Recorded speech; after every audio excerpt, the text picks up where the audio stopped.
We've been talking about pendants today, and this is really the perfect time to also talk about tarnish prevention. And Mark Nelson, you're back with us to show us how to do this, clean our jewelry and also prevent tarnish. Right. I want to talk to you a little bit about what tarnish is, how to get rid of it, and how to prevent it. Great. So first of all, let's start with what it is. Okay. Tarnish is actually silver sulfide. Okay, it's when the sulfur in the air reacts with the silver and creates an oxide. So it's a chemical reaction. Some people might have the impression that it's a dirty It's layer not or dirty, something, but it's not dirt. Right, it's just a chemical reaction, and it's going to happen, especially with silver. So one thing that we want to do is get rid of it. And there's a lot of different ways. There's either chemical, there's a bunch of different chemical ways, or there's abrasion ways, like paste and polishing cloth, sandpaper, and that kind of stuff. So real quickly, I'd like to kind of show you a chemical way. And this is like a dip that you would find in most places. And you have just a variety of tarnished jewelry here. I have a ton of tarnished jewelry. We all do. And here's a piece.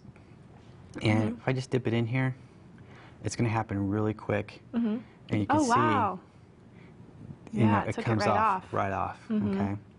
So there's that kind. And there's also an old-fashioned way to do it.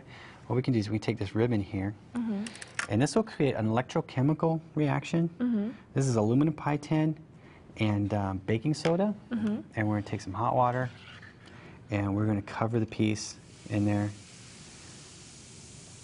All right, so you have your aluminum pie tin, your baking soda, and hot water. That's it. And that's it.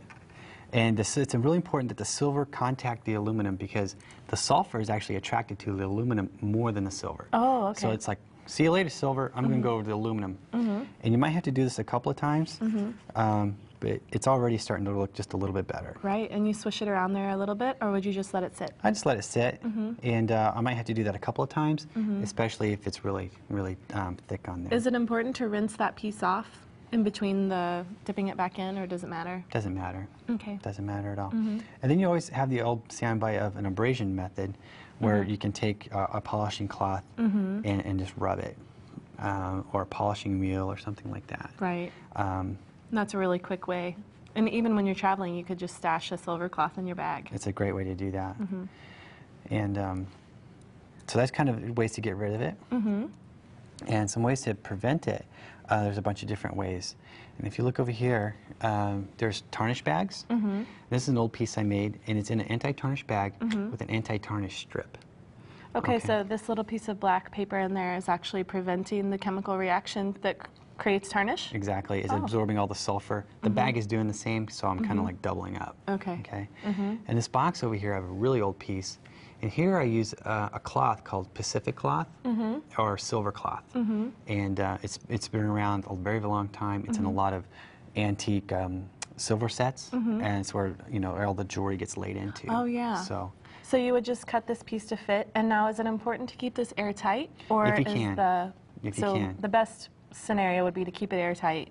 But even if you can't, that silver cloth is going to help prevent the tarnish. Quite a bit, yes. All right. Do you have any more questions on that, or?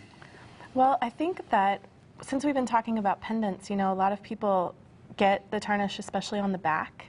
So maybe just a reminder that you can hit that with the cloth or dip it. You can dip that too. You can also use the baking soda as a mild scrub. Is there anything that you would need to worry about, like with a stone on a piece like this?